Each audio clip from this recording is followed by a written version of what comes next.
하나님의 말씀은 창세기 11장 1절에서 9절 말씀입니다. 구약성경 13면입니다. 창세기 11장 1절에서 9절 말씀입니다. 온 땅에 언어가 하나요 말이 하나였더라. 이에 그들이 동방으로 옮기다가 시날 평지를 만나 거기 거류하며 서로 말하되 자 벽돌을 만들어 견고히 굽자 하고 이에 벽돌로 돌을 대신하며 역청으로 진흙을 대신하고 또 말하되 자 성읍과 탑을 건설하여 그 탑 꼭대기를 하늘에 닿게 하여 우리 이름을 내고 온 지면에 흩어짐을 면하자 하였더니 여호와께서 사람들이 건설하는 그 성읍과 탑을 보려고 내려오셨더라. 여호와께서 이르시되 이 무리가 한 족속이요 언어도 하나이므로 이같이 시작하였으니 이후로는 그 하고자 하는 일을 막을 수 없으리로다. 자 우리가 내려가서 거기서 그들의 언어를 혼잡하게 하여 그들이 서로 알아듣지 못하게 하자 하시고 여호와께서 거기서 그들을 온 지면에 흩으셨으므로 그들이 그 도시를 건설하기를 그쳤더라. 그러므로 그 이름을 바벨이라 하니 이는 여호와께서 거기서 온 땅의 언어를 혼잡하게 하셨음이니라. 여호와께서 거기서 그들을 온 지면에 흩으셨더라. 아멘. 오늘도 함께 하시는 창조주 하나님의 지혜가 저와 여러분 삶에 함께 하시기를 축복합니다. 요즘 우리 교회 창립 70주년을 기념하는 일들을 준비하고 있는데 교회 역사 사진을 준비하는 담당 목사님이 재미있는 동영상을 보여주었습니다. 먼저 오래된 사진을 요즘 기술로 선명하게 만든 사진입니다. 1964년 사진에는 아주 희미한 얼굴들인데 최신 기술로 선명해졌습니다. 기술이 참 좋다는 생각입니다. 1964년에 아동부였으니 이 사진에 담긴 분들은 대략 1954년생 전후로 현재 나이가 70대일 것입니다. 이 사진에 있는 분들이 지금 많이 계셨으면 참 좋겠습니다. 이분들이 어린이들이지만 이 교회를 이루어 오신 분들입니다. 더욱 건강하고 행복하시기를, 그리고 이분들의 자녀들이, 그 자녀의 자녀들이 믿음과 교회를 지키는 사람들이기를 축복합니다. 그런데 옛날 사진을 바탕으로 동영상을 만들어 제게 보여준 것도 있습니다. 1965년 파장교회 여선교회라는 제목인데 5명의 여선교회원과 짙은 색 안경을 쓰신 남자분 한 분입니다. 동영상에서 유쾌하게 깔깔 웃는 모습으로 시작해서 박수를 하면서 우산과 양산을 펴들고 덩실덩실 춤을 춥니다. 실제를 촬영한 것처럼 자연스럽습니다. 이렇습니다.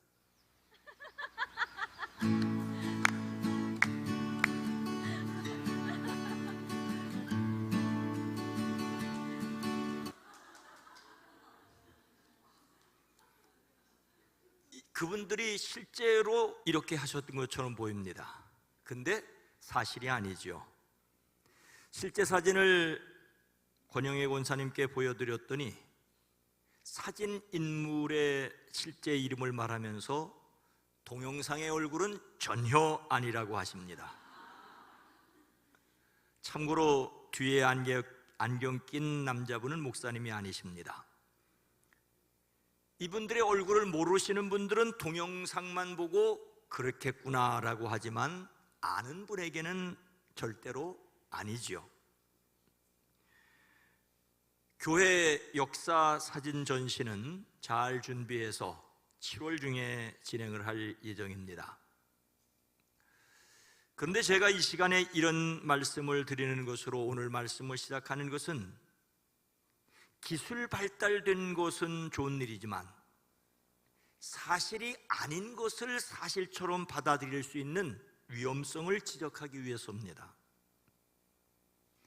AI가 만든 영상이 진짜처럼 널리 퍼지기에 조심해야 한다는 뉴스도 있었지요.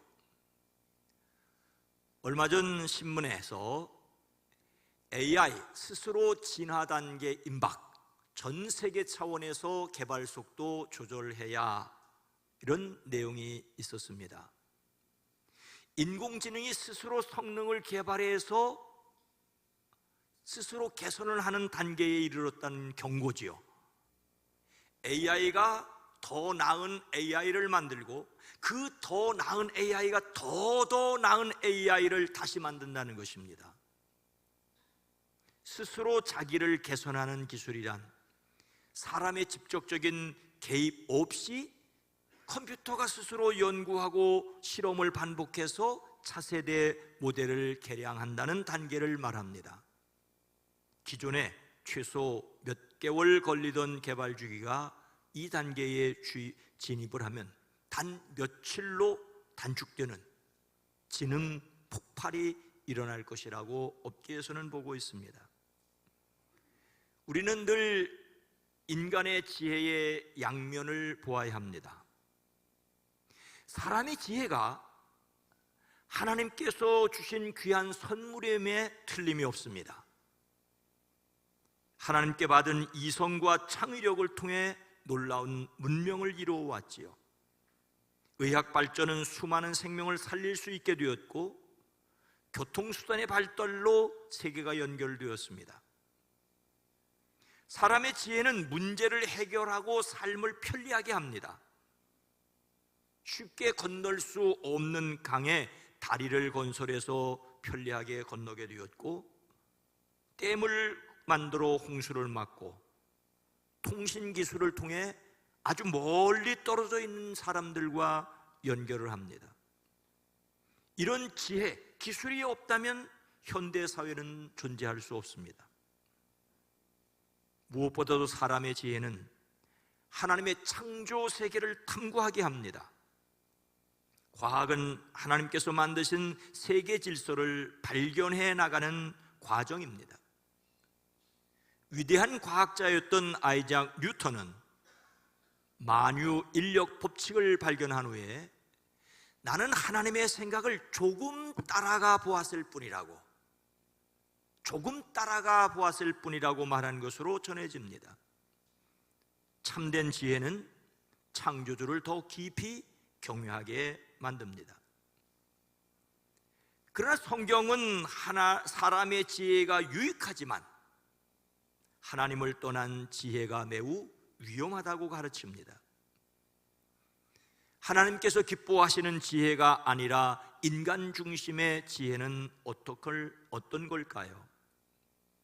사람의 지혜는 대신할 것을 만듭니다. 3절 말씀입니다. 서로 말하되 자 벽돌을 만들어 견고히 굽게 하고 이에 벽돌로 돌을 대신하여 역청으로 진흙을 대신하고. 창세기 1장에서 11장까지의 내용을 흔히 원역사라고 부릅니다. 창조, 타락, 가인과 아벨, 노아 홍수, 바벨탑의 내용은 어떤 특정한 민족의 역사가 아니라 인류 전체의 기원과 근원을 다룹니다. 우주는 어디에서 왔는가? 사람은 왜 존재하는가? 죄는 어떻게 시작되었는가? 죽음은 왜 있는가? 악은 왜 세상에 가득한가? 여러 민족은 어떻게 생겨났는가? 언어는 왜 다양해졌는가? 인류가 공통으로 가지고 있는 근본적 문제들의 출발점을 설명합니다. 이것은 창세기 12장에 아브라함으로 시작되는 이스라엘 민족 이전의 역사이지요. 따라서 창세기 1장으로부터 11장은 오늘 사람들의 모습을 설명하는 원인 이야기이기도 합니다. 왜 사람은 하나님을 떠나려 하는가? 왜 사람은 서로 미워하고 죽이는가? 왜 세상은 폭력으로 가득한가? 왜 사람은 하나님 없이 자기 이름을 높이려 하는가? 이것은 바로 인간 본성의 근원을 설명합니다. 오늘 말씀의 내용이 사람이 사용하는 언어가 왜 다양해졌는가를 설명하는 것처럼 보이지만 왜 사람은 하나님 없이 자기 이름을 높이려 하는가라는 인간 본질에 관한 내용이라고 할 수가 있습니다. 창조주 하나님의 뜻을 거스리고 자기 뜻을 이루려는 인간의 본질적 문제에 관한 내용입니다. 오늘 말씀은 세상에 언어가 하나뿐이어서 모두가 같은 말을 썼다라고 시작합니다. 그들이 동쪽에서 이동하여 오다가 신할 땅 한 들판에 이르러 거기에 자리를 잡았습니다. 그들은 자, 벽돌을 빚어서 단단히 구워내자라고 말하며 돌 대신 벽돌을 쓰고 흙 대신에 역청을 썼습니다. 근데 여러분, 벽돌로 돌을 대신하며 역청으로 진흙을 대신하였다는 것이 문제일까요? 이것은 사람이 자연에 있는 것을 가공하여 더 편리하고 효율적인 것으로 바꾸는 기술입니다.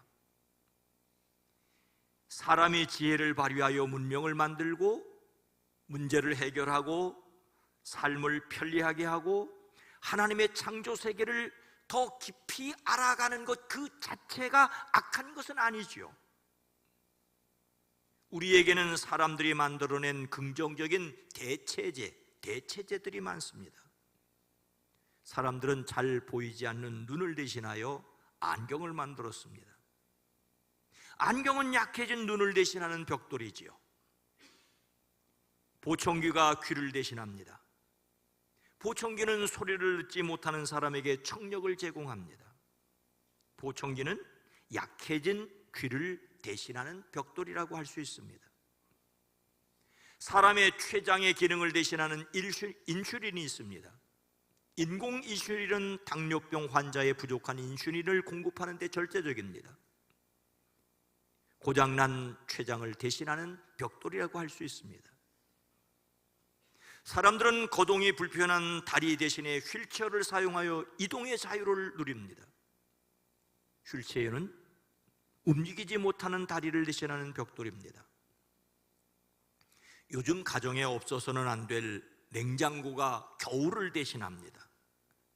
냉장고는 계절 관계없이 음식을 오래 보존합니다. 냉장고는 겨울의 추위를 대신하는 벽돌입니다. 가장 놀라운 것은 자연 면역을 보완하는 백신입니다.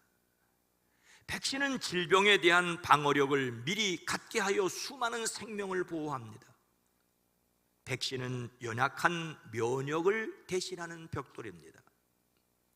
앞에서 예를 든 요즘 눈부시게 발전하는 인공지능은 지적 노동을 보완합니다. 번역하고 계산하고 검색하고 분석하는 등등을 도와서 사람의 시간을 절약하게 합니다. AI는 인간 사고의 일부를 보완하는 벽돌입니다. 이렇게 사람의 지혜가 만들어낸 벽돌들이 삶에 많은 편리를 가져왔고 행복이나 삶의 질을 높이는 데 기여하였습니다. 그러니 문제는 벽돌이 아니라는 것이지요. 문제는 하나님 없이 살 수 있다는 생각입니다. 성경의 바벨탑이 보여주는 첫 번째 교훈은 대체제를 만든 죄가 아니라 하나님을 대체하려 한 죄에 대한 경고입니다. 바벨탑 사건의 핵심은 사람의 기술이 부족해서 실패했다는 것이 아니라 하나님 없이 살기 위해서 기술을 사용했다는 것입니다. 사람은 늘 하나님께서 주신 것을 대신해 다른 무엇인가를 만들려고 합니다. 하나님 대신 돈을 의지합니다. 하나님 대신 권력을 의지합니다. 하나님 대신 과학을 의지합니다. 하나님 대신 자신의 경험과 능력을 의지합니다. 사람의 기술은 유용한 것이긴 하지만 전능하지 않다는 사실을 기억해야 합니다. 사람의 지혜가 유용한 것이긴 하지만 하나님을 대신할 수는 없습니다. 하나님을 잘 섬긴다는 사람들조차 일주일에 1시간 예배당에 나와 앉아 있는 것으로 하나님을 섬기는 것을 대신하려고 합니다. 종교 행위로 예배 그 자체를 대신할 수 없는데 말입니다. 자신을 즐겁게 하기 위해 찬송하고는 하나님께서도 기뻐하셨을 것이라고 생각합니다. 아닙니다. 우리는 신령과 진정으로 예배하기를 사모해야 합니다. 결코 대신할 수 없는 것이 있다는 것을 깨닫고 날마다 하나님께로 나아가는 사람들이 되시기를 우리 주 예수 그리스도의 이름으로 축복합니다. 사람의 필요에 따라 적절한 것을 만들어내는 유용성에도 불구하고 사람의 지혜가 위험한 이유가 무엇이겠습니까? 사람의 지혜는 자기 이름을 드러내려고 합니다. 4절 전반절입니다. 또 말하되 자 성읍과 탑을 건설하여 그 탑 꼭대기를 하늘에 닿게 하여 우리 이름을 내고. 오늘 말씀은 그들이 이른 곳의 이름을 신할 땅이라고 하였습니다. 신할은 단순한 지명이 아니라 사람들이 왜 돌을 대신하여 벽돌을 사용했는지 이해하는 데 중요한 배경이 됩니다. 이것은 오늘날의 이라크 남부 지역, 곧 티그리스 강과 유프라데스 강 사이의 메소포타미아 평야를 가리킵니다. 신할 평지에는 건물을 지을 때 쉽게 사용할 수 있는 돌이 없었습니다. 반면에 강물이 가져온 진흙은 풍성했고 갈대도 많았고 역청, 즉 천연 아스팔트도 많았습니다. 그래서 메소포타미아 사람들은 자연스럽게 진흙으로 벽돌을 만들고 불에 구워 단단하게 한 뒤 역청을 접착제로 건물을 지었습니다. 고고학 발굴에서 바벨론, 우룩 등의 고대 도시 건축물들이 대부분 구운 벽돌로 만들어진 사실이 확인됩니다. 벽돌로 돌을 대신하였다는 말은 당시에 놀랍게 발달된 건축 기술을 가리킵니다. 돌이 없으니 사람들이 벽돌을 만들어 사용했던 것이지요. 환경에 적용하여 훌륭한 건축 기술을 개발한 사람들의 지혜였습니다. 그런데 이것이 왜 문제입니까? 단지 돌을 대신할 대체제로 벽돌을 구웠다는 것이 문제가 아닙니다. 사람들은 하나님께 의지하기보다 자신의 기술을 신뢰했고 자신들의 힘으로 하늘에 닿으려 했습니다. 오늘 성경은 자 성읍과 탑을 건설하여 그 탑 꼭대기를 하늘에 닿게 하여 우리의 이름을 내자라고 말하고 있습니다. 그들은 먼저 자라고 말하지요. 우리말 감탄사 자는 남에게 어떤 행동을 권하거나 재촉할 때 쓰는 말입니다. 자, 어서 가자. 자, 빨리 일어나라. 말이나 행동을 할 때 남의 주의를 불러일으키기 위해서 하는 말입니다. 자, 조용히 하세요. 그들 역시 자, 벽돌을 만들자. 자, 성읍과 탑을 세우자라고 했습니다. 나중에 하나님께서는 자, 우리가 내려가자라고도 하십니다. 사람들은 서로 벽돌을 만들기를, 성읍과 탑 세우기를 격려하였습니다. 여기서도 사람이 서로 격려하며 일하는 것 그 자체가 잘못이 아닙니다. 하지만 무엇을 위하여 서로 격려하는지를 살펴보아야 합니다. 죄 짓는 일을 서로 부추긴다면 큰일이 아니겠습니까?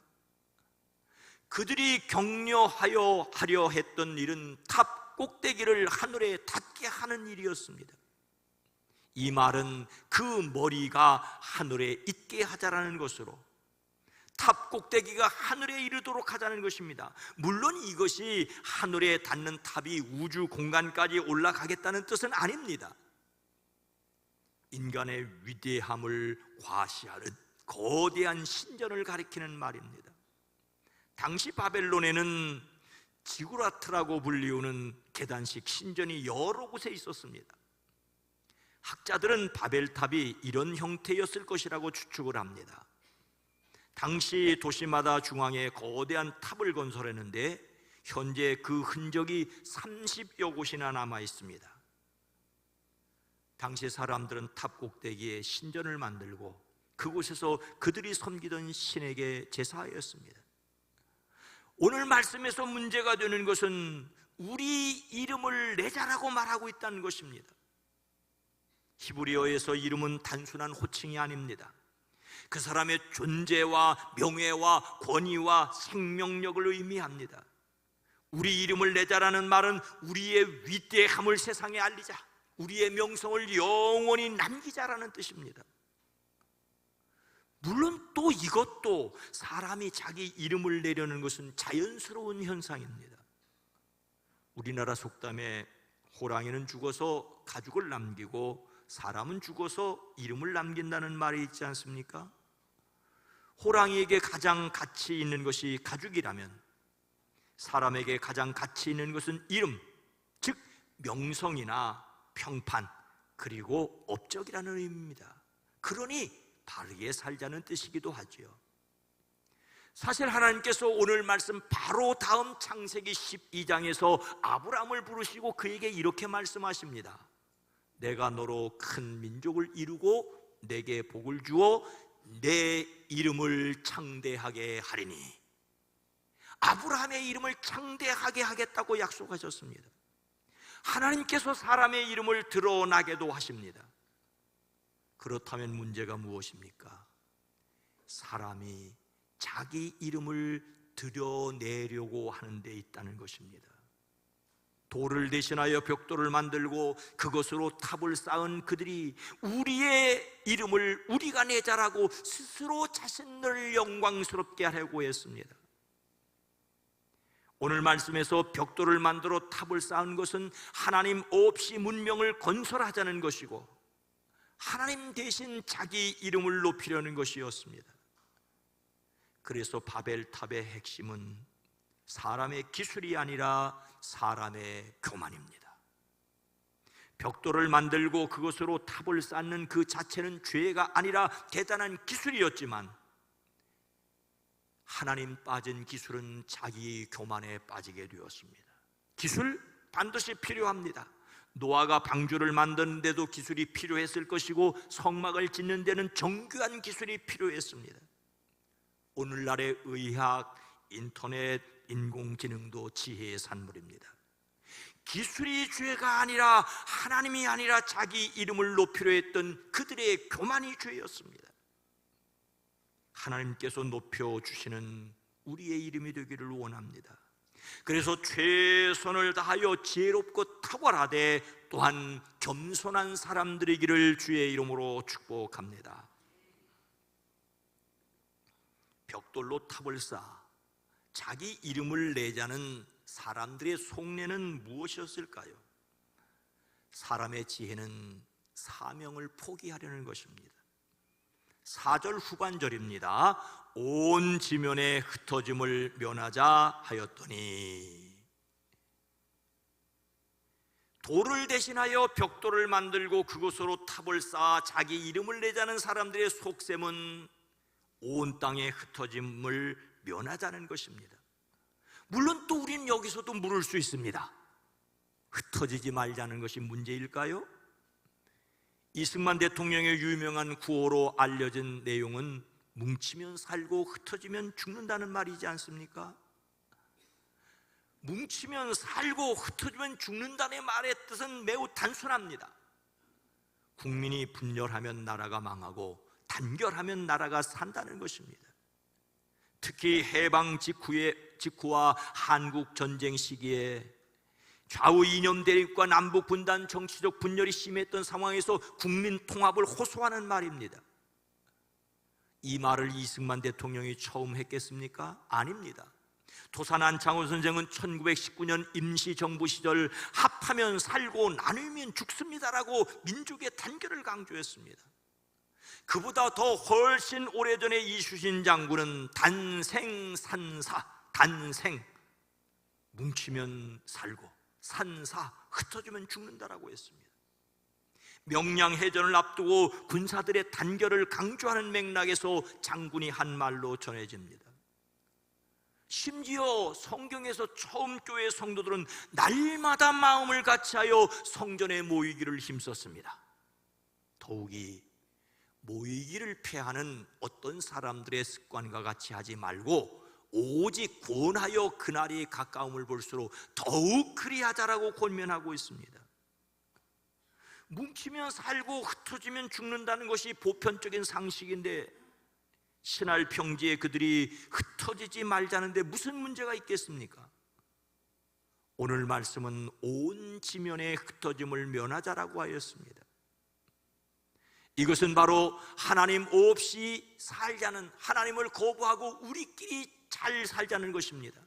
더욱 큰 문제는 하나님이 맡겨주신 뜻, 하나님이 맡겨주신 사명을 포기하겠다는 것입니다. 무슨 말입니까? 하나님께서 처음 사람을 만들고 그들에게 이렇게 말씀하셨습니다. 하나님이 그들에게 복을 주시며 하나님이 그들에게 이르시되 생육하고 번성하여 땅에 충만하라, 땅을 정복하라, 바다의 물고기와 하늘의 새와 땅에 움직이는 모든 생물을 다스리라 하시니라. 하나님께서 자기를 닮은 존재로 사람을 지으신 이유는 그 사람들이 땅에 널리 퍼져 땅을 관리하도록 하기 위해서였습니다.